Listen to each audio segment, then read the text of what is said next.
Nous ne partirons pas. Le président palestinien Mahmoud Abbas a répété cette phrase en arabe à 3 reprises lors du sommet pour la paix du Caire, écouté par les dirigeants du monde entier qui participaient à la réunion.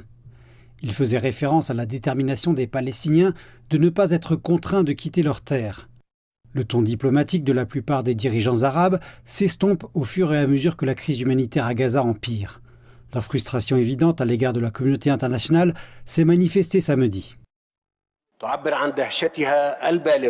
Nous exprimons notre étonnement devant le fait que le monde se contente de regarder une crise humanitaire catastrophique que 2,5 millions d'êtres humains palestiniens subissent dans la bande de Gaza.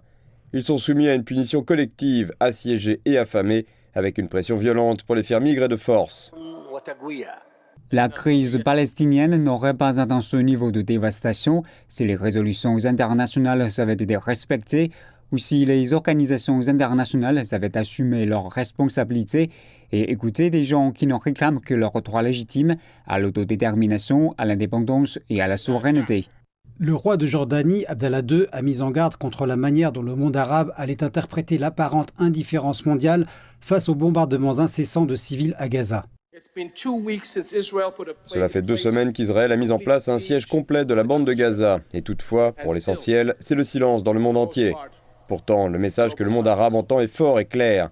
Les vies palestiniennes comptent moins que les vies israéliennes.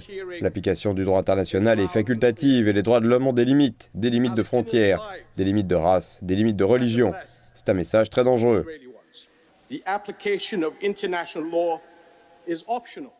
36 pays ont participé au sommet pour la paix du Caire.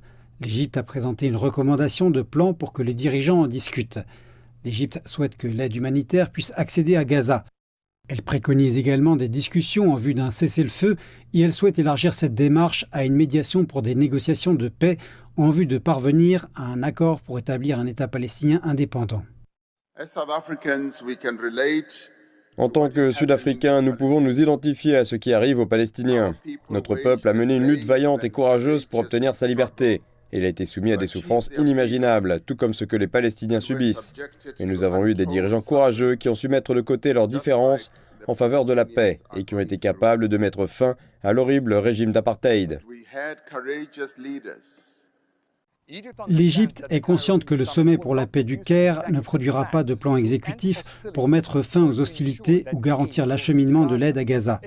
Elle souhaite toutefois que la communauté internationale assume certaines responsabilités et apporte son aide dans ce conflit d'une manière qui, espérons-le, remettra les pourparlers de paix sur les rails dans le but de mettre un terme à la crise palestinienne.